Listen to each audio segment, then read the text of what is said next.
Good evening, everybody. Welcome to another edition of Hand in Focus. Thank you for joining us tonight. Our theme for tonight is ultrasound. My name is Harvey Chim, and my co-moderator for tonight is Eberlin. For our first paper, we'll be discussing this paper entitled Ultrasound Measurements of the Median Nerve at the Distal Wrist Crease Correlate with Electrodiagnostic Studies. And joining us tonight is John Fowler from University of Pittsburgh. Our second paper for tonight is entitled Grayscale and Power Doppler Ultrasound Findings Predictive of Cubital Tunnel Syndrome Severity. And we have Dave Brogan from WashU St. Louis joining us tonight. Our expert tonight is Bill Dzwierzynski. He's professor and program director of the Hand Surgery Fellowship at the Medical College of Wisconsin, as well as most recently past president of AHS. And we're really honored to have Bill join us tonight. Thank you for joining us, Bill. Our format for tonight will follow previous editions of Hand in Focus, and we'll be discussing these two papers individually, starting with an author presentation, followed by fellows and residents from the Medical College of Wisconsin who will discuss the articles and how this will affect their new practice. Joining us tonight with Matt Braza and Connor McMains, and this will be followed by an expert discussion as well as an open Q&A. So please mute your microphones and please turn your camera off while the speakers are presenting. Cameras can be turned on for Q&A. Please ensure your Zoom screen name is your first and last name, and please do ask questions. As with previous editions of Hand in Focus, we do want this webinar to be interactive and would like to answer any questions you might have. Tao has a question, a comment before we start. Yeah, I just want to also welcome everyone. This is going to be a great session. It's obviously very well attended. There's a lot of interest in this topic, and we have outstanding experts. So we would love to get some open question and answer session going after the papers. So we're going to get started. Awesome. So without further ado, I'd like to invite John to kick us off.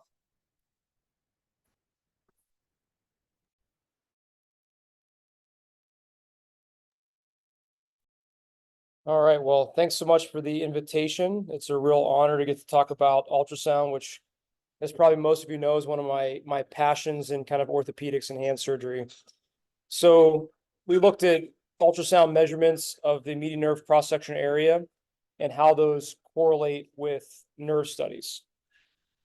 And so there's been a lot of studies, and I've written a lot of them, about how ultrasound is actually a very sensitive and specific modality to confirm carpal tunnel syndrome. But despite that, many people still order nerve studies as kind of their primary test. And this was an article by Erica Sears, who's a hand surgeon, and Jess Billing, who's I think currently a hand fellow, that showed that if you look at between the people that order it always for carpal tunnel, 20%, usually 35%, so that's 55%, and then another 15%, about half the time, 70% of hand surgeons order nerve studies 70% of the time when they're looking at carpal tunnel. And so the question is why? I mean, I think I've done a lot of work on ultrasound and how it's a pretty good confirmatory test. So why do people keep ordering nerve studies despite ultrasound being a pretty good diagnostic test? And when I talk to people, they say that they really like how nerve studies give that classic mild, moderate, severe grading scale. And a lot of people think that offers some prognostic value. So the purpose of our study was to look at cross-sectional area, which is what we get on ultrasound, of the median nerve via ultrasound, and then correlate that with the severity rating on nerve studies. So this was a retrospective review of patients that I saw that had at least suspected of having carpal tunnel. We got nerve studies, mostly because most of those people were sent with nerve studies. That's probably a lot of your experiences as well, that people come to you with nerve studies. I performed all of the ultrasound evaluations, and really since I started doing this back in 2011, we've always used 10 millimeters squared as the cutoff value. So if your nerve study, your ultrasound cross-section area at the wrist crease was 10 or greater, that was positive diagnosis for carpal tunnel syndrome. If it's less, it was not. And then we really kind of let the nerve specialists grade this, but all of their grading scales were based on the AANEM, the American Association for Neuromuscular and Electrodiagnostic Medicine. They're the ones that kind of grade this as normal, mild, moderate, severe. So in this cohort, at least, I've got a couple of different studies that looked at this, but we had 273 wrists that met all of our different inclusion-exclusion criteria. And it actually, it kind of divided pretty well. So if you look at normal, they had an average or a mean cross-section area of 7.5 millimeters squared. mild was 10, moderate 12, and severe 14. So this was that kind of a pretty nice gradation. And this is kind of what I typically use currently in my clinical practice. And then we just got some kind of, correlation coefficients. You look at that Pearson correlation coefficient with distal motor latency on the left. If you have a correlation coefficient of 0.8 to 1.0, that's almost considered perfect. But if it's 0.6 to 0.8, that's considered a very strong correlation. When you look at distal or the CMAP, it's actually a little bit weaker at 0.3, but I would say that it actually correlates fairly well with your distal motor latency. So whenever I think about this problem, I would say it works really well for the quote unquote typical patient, but there's always people that are outliers. So who are the outliers? In people with diabetes, you can see that the cross-section area in people with diabetes was greater just across the board than people that didn't have diabetes. In general, people that were female gender had a greater cross-sectional area. We see over and over again, and as we know, obesity is a risk factor for carpal tunnel syndrome.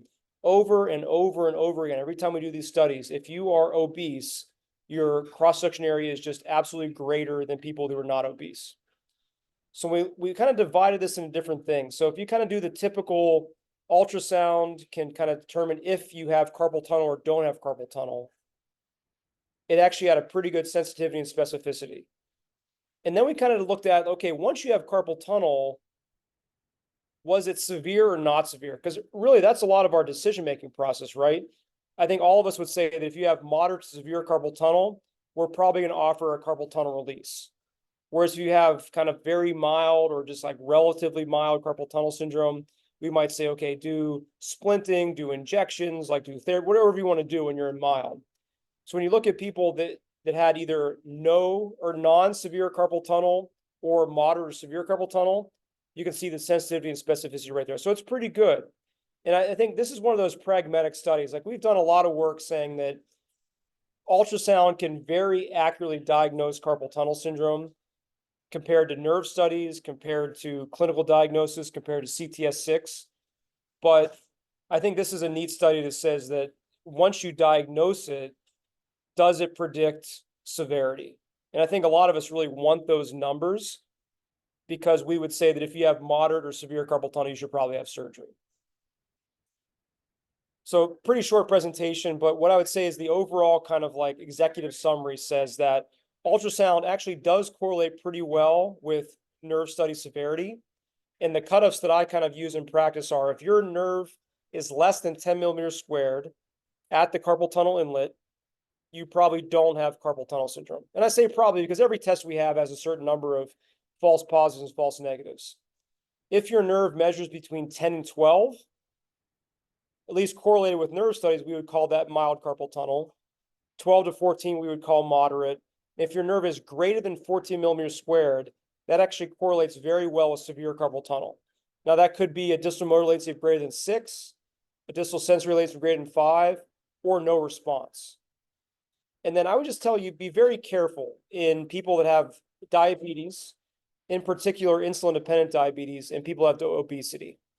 And I think this is true of any diagnostic test. If you get MRIs of the shoulder in people that are 85, you're going to find a lot of rotator cuff tears.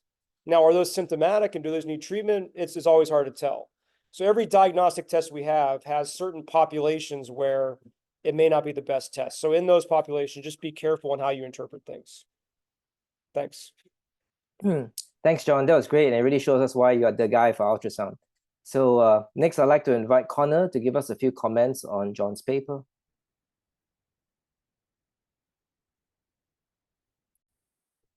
Thanks, Dr. Chim. I'd like to congratulate Dr. Fowler and his team on this paper that adds more to the building wealth of literature and information we have on how we use ultrasound in hand surgery and how we can use it well. It was an enjoyable paper to read, and it has very strong data, and I really appreciate the figures with the correlations. First of all, on ultrasound, I'm a PGY5 plastic surgery resident, and I've spent time at the VA using ultrasound and showing patients the inside of their wrists and helping explain the underlying pathology. And there's something you can really show somebody to explain what's going on in their hand in the patient counseling. And so, with that measurement, understanding that the 10, 12, and 14 are now essentially cutoffs for severity, it's further information, it's richer information that you can use to counsel the patient in helping them understand their diagnosis of carpal tunnel. And obviously, you put this in context of your clinical exam. I think that the strong correlation between cross-sectional area and severity, the strong correlation between cross-sectional area and motor latency, and then the strong inverse correlation between CMAPs is exciting, but it's not surprising. It's you're doing an exam on the inside for something that is a physical correlate to what you're finding on your exam and your electrodiagnostic studies. With ultrasound, it's promising to be able to offer something that is non-invasive and less painful and much less expensive for patients who come in for something quite routine and very common. I've never had an EMG before, but I've never had a patient thank me for the exam. And this is also something that can be done quickly in the office and doesn't require follow-up with an additional physician and an additional cost. So this is something that I definitely intend to employ both in my fellowship as whenever I can find an ultrasound and also in my practice. I think I agree that I would pause in patients who have diabetes or obesity, because I think that the severity values get a little bit less useful. And so any time that there is something even slightly awry, I would probably have a low threshold to order electrodiagnostic studies. And I think, the reason people enjoy them, is they feel safe and you have something tangible and you have some objective data there. And I think moving forward in the simple, straightforward cases, I absolutely would use ultrasound. But again, and if there's anything clouding the picture, I think electrodiagnostic studies are still valuable. Great. Thank you so much for your insights, Connor. They're very valuable. So next, I'd like to invite Bill, our expert, to give us his take on John's paper. Bill, please. Okay. I think one thing, it is very intimidating to be put as an expert to John's paper, because I kind of learned everything from ultrasound by reading his book, and learning from him. So again, disclosure, I have served as a speaker for Sonex Ultrasound, and the other disclosure is, if you've looked at the advertisement, they did take about 40 years off of me. I think this is the true one here. So again, I think this is another great example of, and largest series yet published, of use of ultrasound in carpal tunnel. And I think John and other authors have shown that using ultrasound is diagnostic for carpal tunnel and is equal to accuracy as EMGs. The question is, how easy is to do it? And really, how long does it take to measure? This is one of John's papers. You can teach a resident medical students to do this in an average of 5 to 8 minutes. And as long as they're not measuring the FCR tendon, the accuracy is incredible with a very short learning curve. So again, if you're not using ultrasound, get an ultrasound. It is easy to use, efficient, and as Connor said, very informative for the patient. So the real question is comparing with symptoms. And we're comparing this to nerve conduction and EMGs. But the real question is, do these severity scales really mean anything, even for EMGs? A lot of other studies have looked at really clinical symptoms to not correlate with EMG findings. And we know carpal tunnel is a clinical diagnosis. People can use EMGs to help confirm it, but it's still basically a clinical diagnosis. We're going to look at our judgment with our history and physical to make the diagnosis. And other studies do report that severity scales on EMG doesn't equal patient-related outcome. Again, nice to do, but are we really comparing the same thing? How objective are the severity ratings?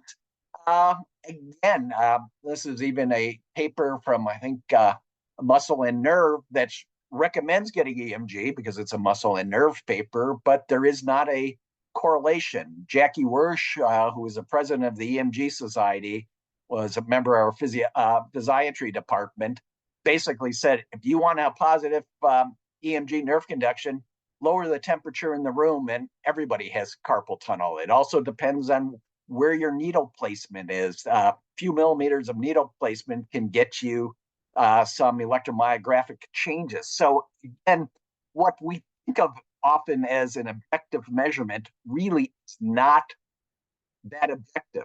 So the diagnostic criteria is kind of open. And the real question is, do we really need electrodiagnostic studies for peripheral nerve compression? Several studies suggest that maybe they're a little self-serving if they're electromyographers. And maybe to quote our author, is nerve conduction studies for carpal tunnel, are they a gold standard or an unnecessary evil? You know, I'm kind of leaning to that unnecessary evil portion. I think, again, you know, we are coming to the age of ultrasound and not EMG. So again, where is the evidence? At least the AEOS shows there is moderate evidence supporting the use of ultrasound. And I think this paper shows, gives us a lot more evidence to show that not only is it reproducible, but it is comparable to EMG in its severity. And again, moderate evidence showing ultrasound use. Thank you.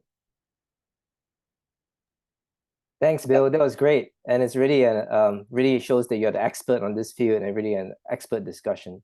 So thank you so much. This brings us on to our discussion, and really, I think the first question I'd like to ask our panel is, how do you diagnose and work up carpal tunnel syndrome? Is there still a role for physical examination? Any role for questionnaires, electrodiagnostic studies? And we're really talking about the clinical setting and not for research. So John, I'm assuming your patient walks into your clinic and you just ultrasound them. You don't examine them. You don't do anything else, and you're diagnosed with carpal tunnel syndrome. I mean, all jokes aside, because I know you're an expert in ultrasound, but do you do anything else besides the ultrasound? Well, I mean, I would say that ultrasound is an adjunct. I would say that we basically make the diagnosis mostly on history and physical examination, but most of us still want some confirmatory testing. So, you know, as a hand surgeon, we have someone that falls and they break their wrist and they have a clear deformity of their wrist. We all still get the x-ray. We know their wrist is broken, but we get the x-ray. And I think ultrasound is kind of the same way for carpal tunnel. I mean, if the person is 65 years old and they wake up every night and shake their hand out, and it's only the median nerve distribution, and they have a little bit of atrophy, we all know they have carpal tunnel, but I think most of us still want some additional test, whatever that is. And I think what I would argue is that of all the tests you're going to do, nerve studies are inefficient. They are potentially painful. We know most people tolerate them well, and they are costly. And I think my kind of whole spiel is that if we put the ultrasound in the hands of the surgeon, that's where we really see the efficiencies.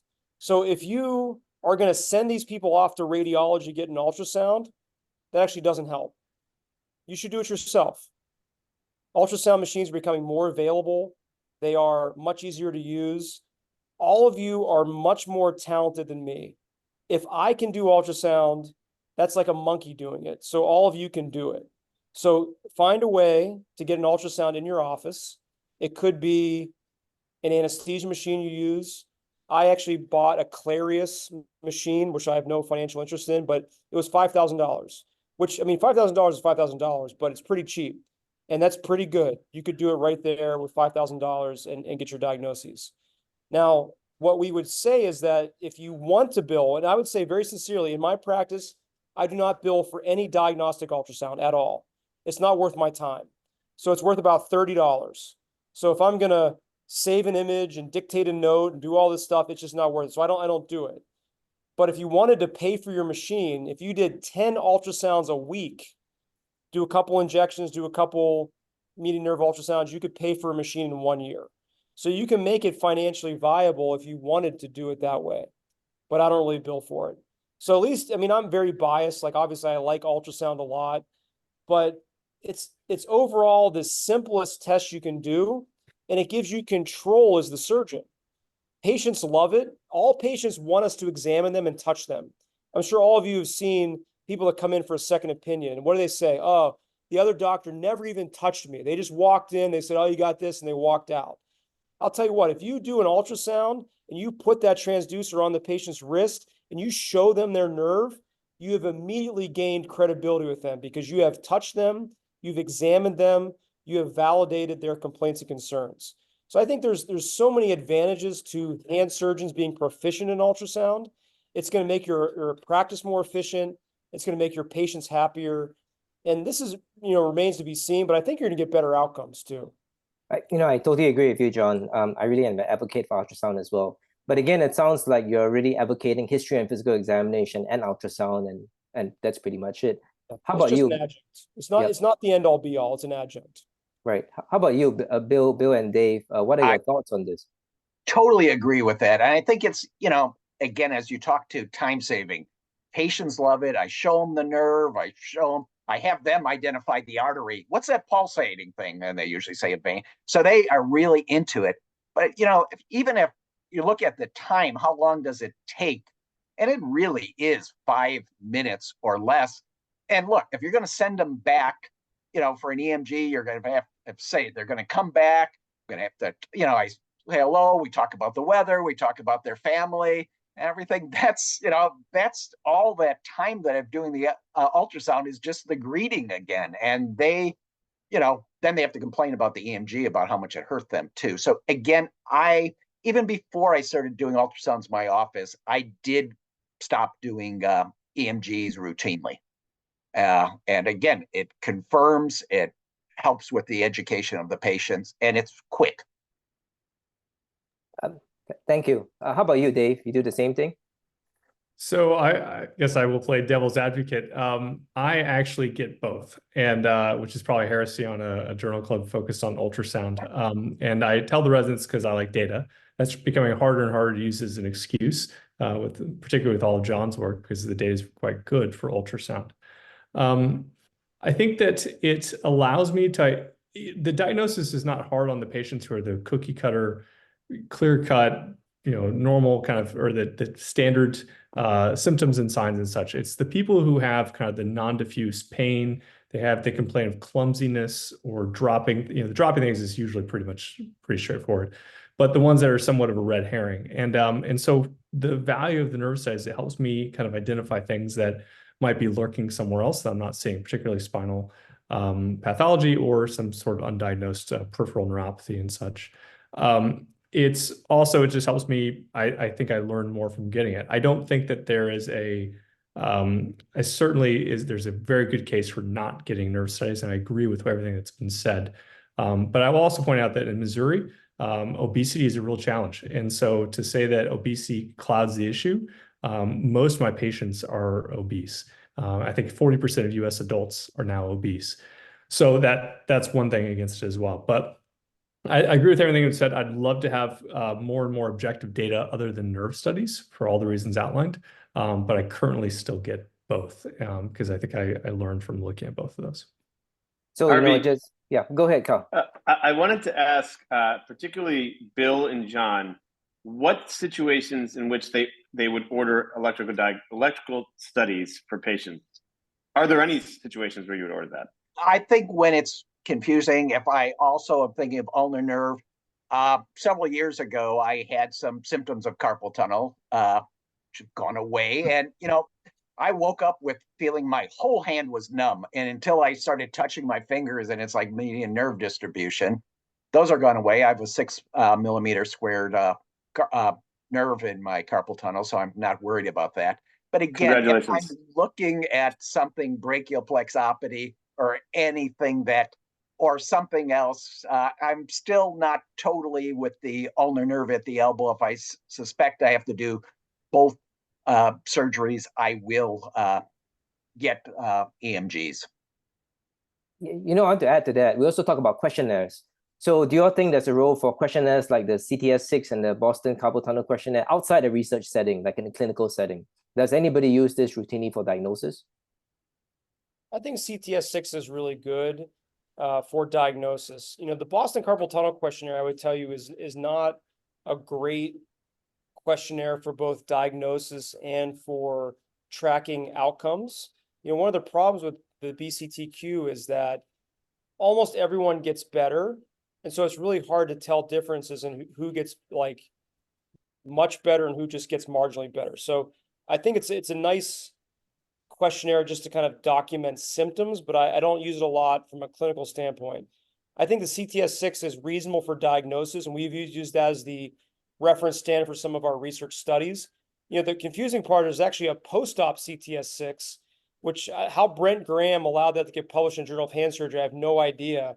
But there's also a post-op CTS-6 too, which kind of talks about symptoms after surgery. So I use CTS-6 on pretty much every patient. It's a little unclear if I use it for research purposes or for clinical purposes, because that kind of blends in my practice. But I think it's actually a reasonable questionnaire.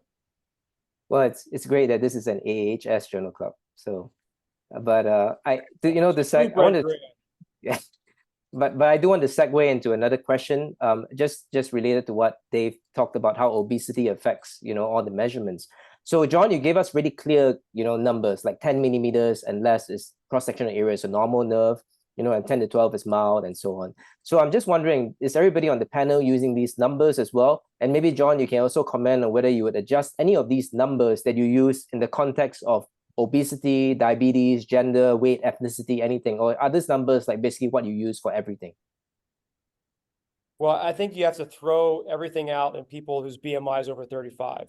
So we have data that suggests that if your BMI is more than 35, your just mean cross-section area at baseline, even without symptoms, is over 10. So just, I don't know if you can't use it for diagnosis. So like I said, I mean, I used the rotator cuff example earlier.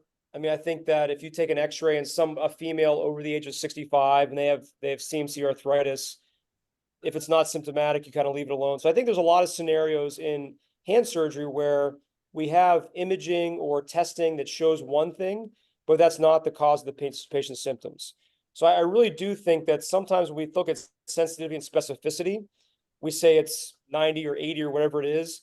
I think we truly looked at people kind of in the 20 to 30 BMI range, which, as was brought up by the previous speaker, that's not always our patient population, but I think in that group, it's really sensitive and specific. It's probably close to 100% for both. But as we kind of get to those edges, you get the BMI 40 or 50, it's a crapshoot. And I really wouldn't rely on it. I'd rely on other things. I mean, one of the big questions is, do nerve studies adequately evaluate those patients too? And, the example is elderly patients. How many times have all of us in practice had an 85-year-old who gets sent to you with carpal tunnel syndrome, and they come in and they have a trigger finger? What do you do with a distal motor latency of 5 in an 85-year-old? I don't know. They don't have numbness. Is that real? And then the same thing. What do you do with the 25-year-old who has rip-roaring carpal tunnel symptoms? They wake up every night and shake their hands out. Every time they drive, their hands go numb. You get a nerve study, it's normal. What do you do with that? And I would say ultrasound's the same way. I mean, I think we have to make sure we're using the diagnostic exam in the right patient population for the right reason, and then it becomes valuable. Yeah, so Warren Hammett is on this call actually raised a great point. He suggested that we can use the wrist to forearm ratio with increased BMI and to see if it really is more suggestive of carpal tunnel syndrome.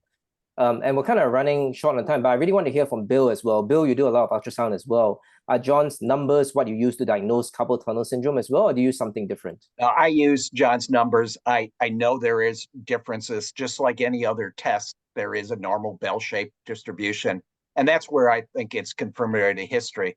Just another plug, and I think it was 2020 in one of our AHS webinars was on ultrasound. I think, John, you were in there. There's some good references in that, and it's on our website if you look for the past meetings showing how you can using ultrasound and kind of the cost analysis of paying off your machine in a year. So check our website. Awesome. Great. So in the interest of time, we're going to move on to the second paper, and Kyle is going to lead us off. Great. Thanks, Harvey. So we're shifting to the second paper of this evening, which is, of course, related, but slightly different. And we have Dr. Brogan here, who's going to share his thoughts about his paper entitled Grayscale and Powered Doppler Ultrasound Findings Predictive of Cubital Tunnel Syndrome Severity. Thanks, Dave. Take it away.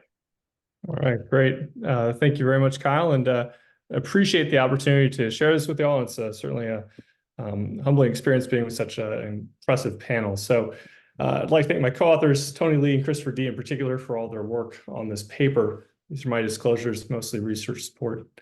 So, ultrasound, as we've talked about, has a number of potential applications. And while we've spent a lot of time looking at its application for the morphology of nerves, particularly the size of the nerve, it also has a potential opportunity for us to allow us to assess the blood flow within the nerve. It's minimally invasive, it's low cost, all the things that have been touted previously. And as John has obviously shown us, there's a significant correlation with severity with increased cross-section area. But often overlooked is the fact that there is some literature suggesting that increased intraneural vascularity has also been shown to correlate with the severity of nerve compression, particularly in carpal tunnel syndrome. So this was a paper many years ago from Mohammadi that showed that there was a correlation to hypervascularization, increased cross-section area, as you can see there. The problem with potential regular Doppler ultrasound is that there's a finite resolution in terms of the small blood vessels that it can easily pick up. A regular Doppler utilizes both direction as well as magnitude, so it's essentially a vector when it's looking at the change in frequency to allow us to assess whether or not there's flow. Power Doppler, on the other hand, is a different scale or different mode within the ultrasound machine that instead of looking at both the direction and the magnitude, it's essentially a scalar, not a vector. And so the fact that it basically just looks at magnitude helps to improve the sensitivity of the machine to detect even smaller blood vessels, essentially. We've done some previous work in a systematic review that literature suggested that power Doppler ultrasound was a relatively poor screening test because it's not as common. The presence of intraneural vascularity is not nearly as common as increased cross-section area, but it could be useful in helping to stratify the severity of disease. So our interest was looking at how the changes in cross-sectional area, as well as subtle changes in intraneural vascularity that we would look at based on power Doppler ultrasound, could help us to predict the severity of disease in patients with cubital tunnel syndrome. So to do this, we did a prospective study. This was meant as kind of a pilot or proof of concept study, so small numbers, but 20 patients with an examination concerning for cubital tunnel syndrome. So they came in, no other test. We did an exam. We said, it seems like you might have cubital tunnel. And then we sent them for both nerve conduction study as well as power Doppler ultrasound. They got grayscale and power Doppler. And then we had them evaluated by our hand therapist for functional assessment. We also recruited 20 age and sex matched participants in 10 asymptomatic patients. We got to try to get as close as we could in terms of the matching. And all of them completed both the Boston Carpal Tunnel Questionnaire and PROMIS questionnaires. PROMIS is the questionnaire that we utilize as our default in our practice, as one of our standard questionnaires for all of our patients. Boston Carpal Tunnel we chose because that's been shown by our group in previous papers that I was not involved in, looking at cubital tunnel. There was some utility for using that in diagnosis. So our data analysis, descriptive statistics, two-tailed t-test, as well as Fisher exact test, and then we perform correlation between the cross-section area and the changes in the ulnar motor conduction velocity, as well as the sensory amplitudes.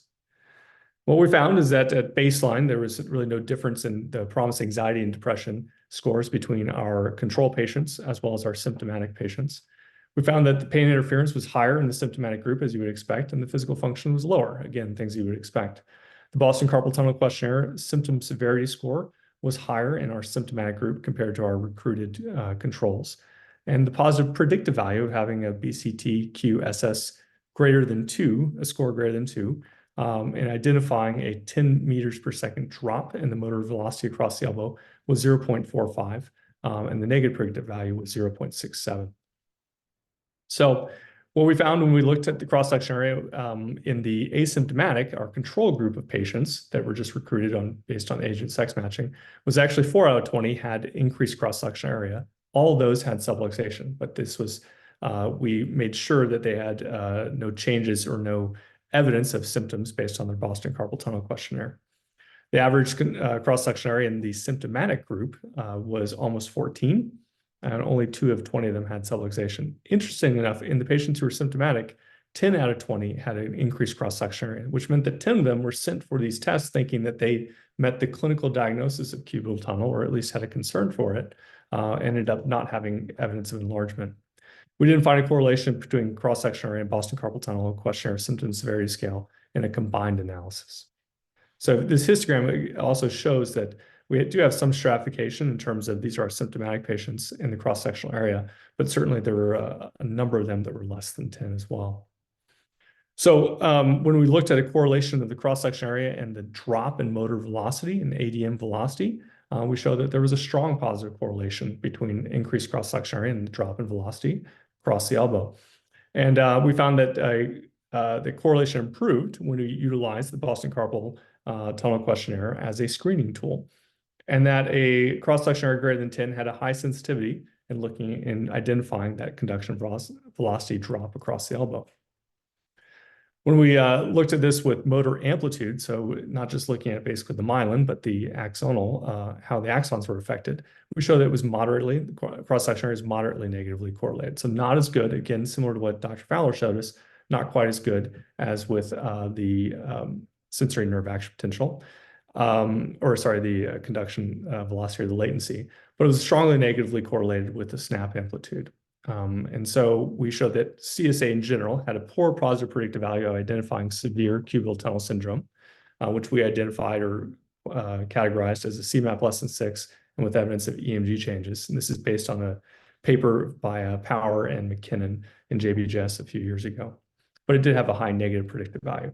So the ability for cross-section area alone to be able to say you have a really severe case of cubital tunnel with wasting or muscle changes was relatively low. However, when we looked at intraneural vascularity, that was actually quite good. The caveat to this is that we had a very small number of patients that actually had evidence of intraneural vascularity, but the 2 that did had evidence of significant loss of CMAP amplitude, and they also had evidence of motor fibrillation changes, or they had evidence of EMG changes in their muscles with fibrillations and positive sharp waves.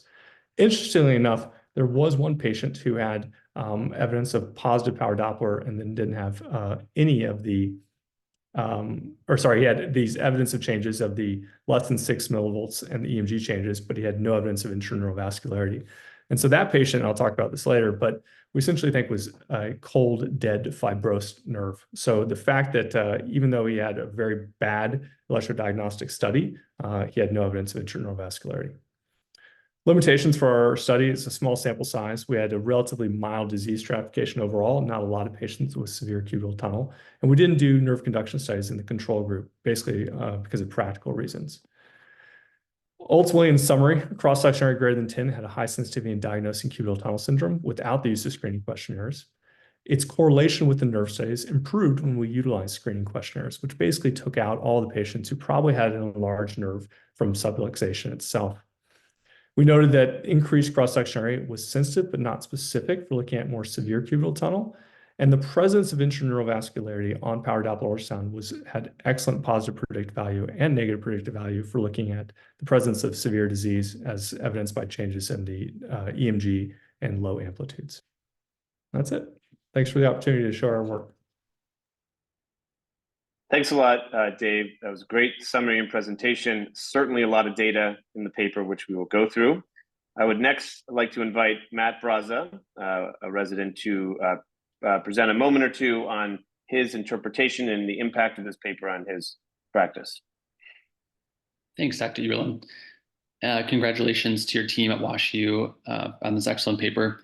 I think the data on the ultrasound use in carpal tunnel has been very convincing for me, and I, as Dr. McMains had mentioned, have utilized this often in the VA hand fellow clinic setting. And so I was excited to read this paper on its potential use in cubital tunnel. After reading the paper, I would say I wasn't fully convinced of,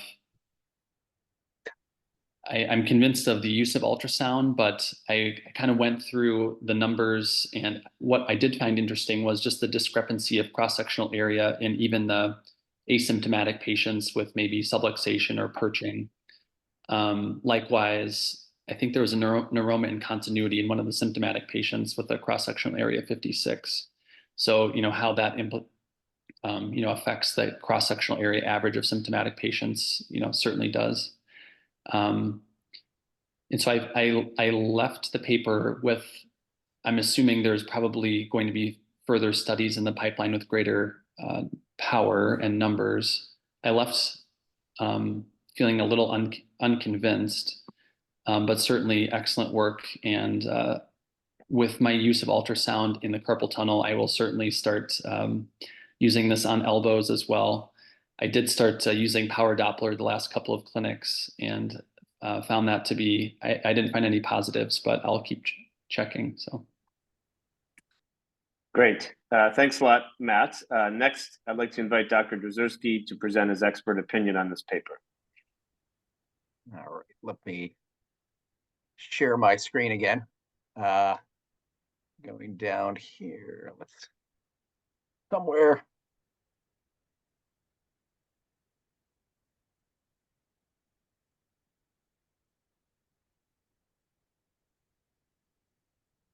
Oh, it's PowerPoint.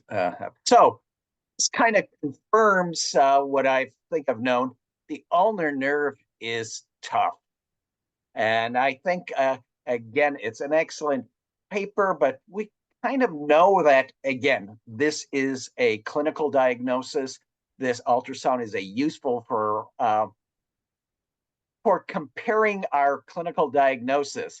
Again, as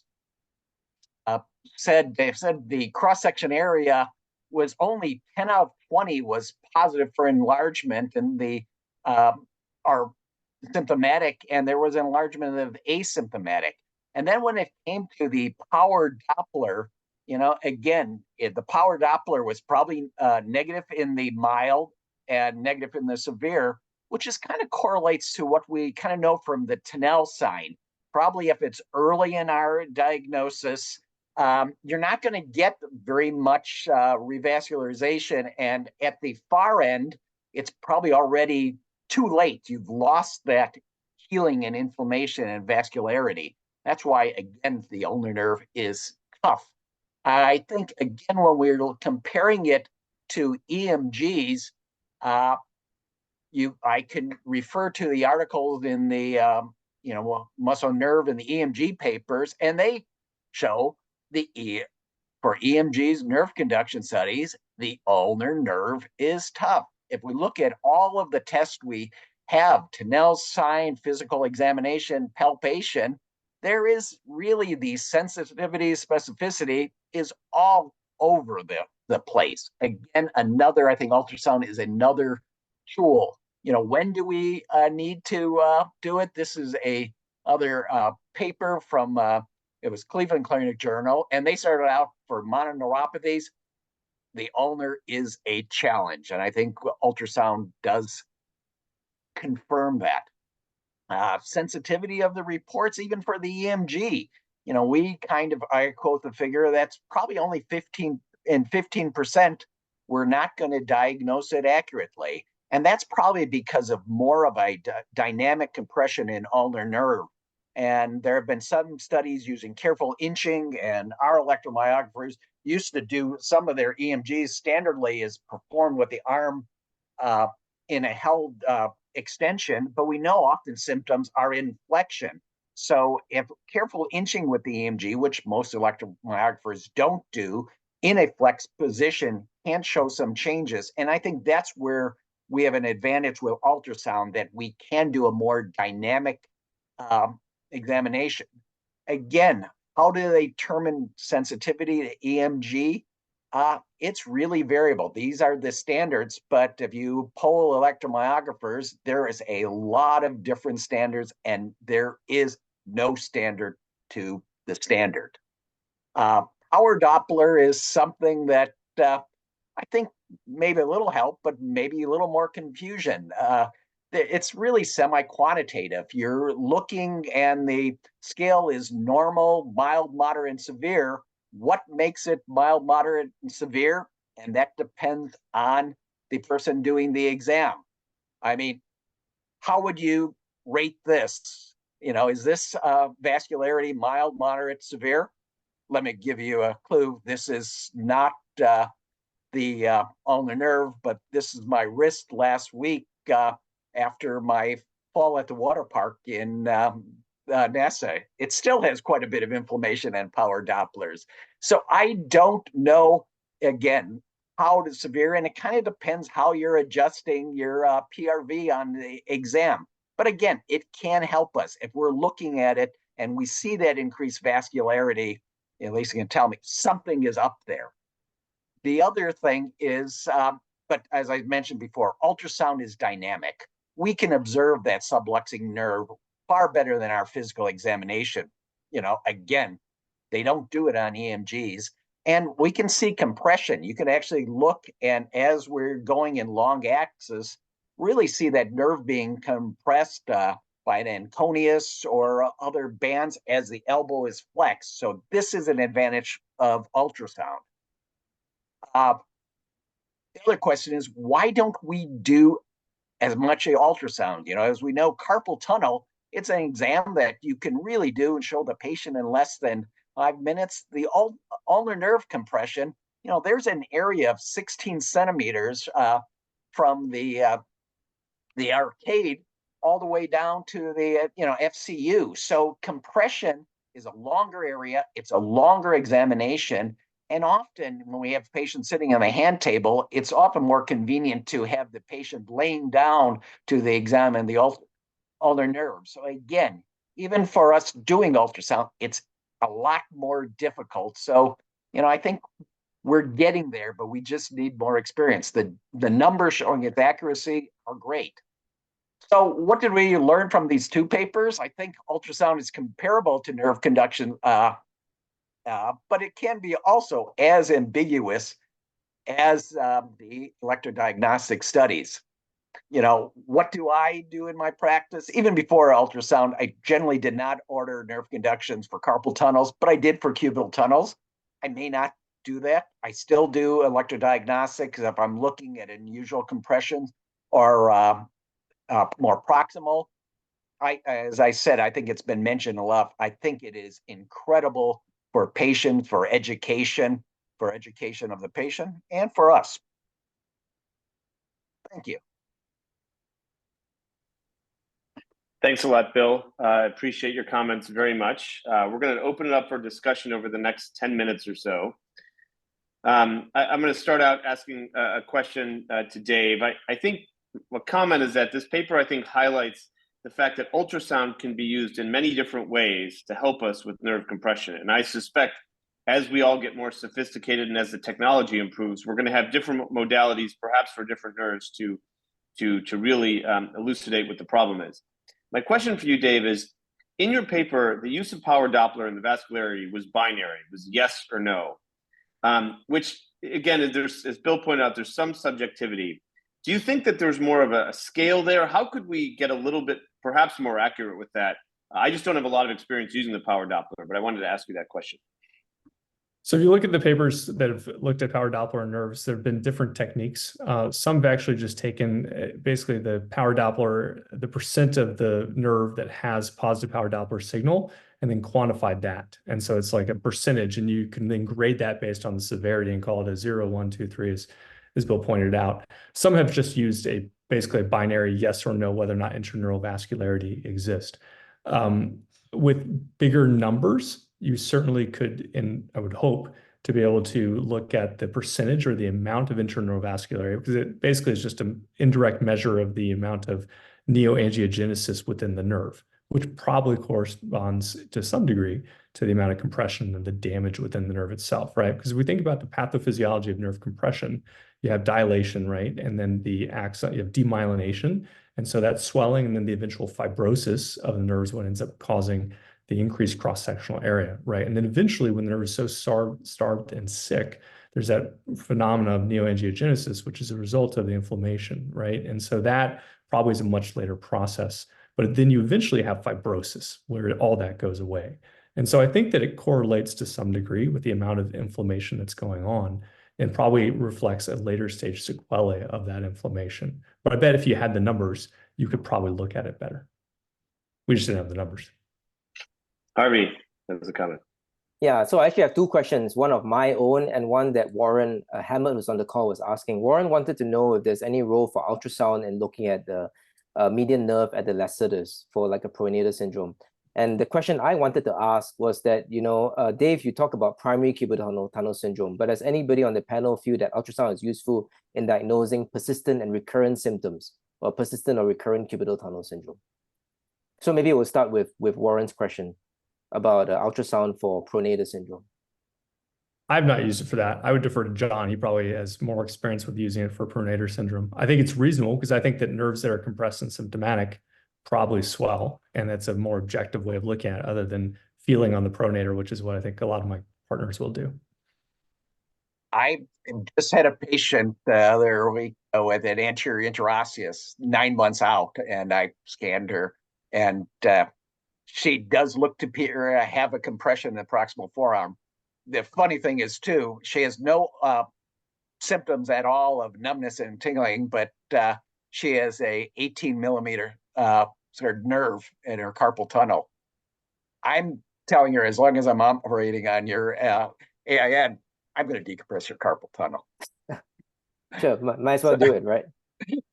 But I think it can be useful, tracing the nerve and, again, adjuvant to our other modalities.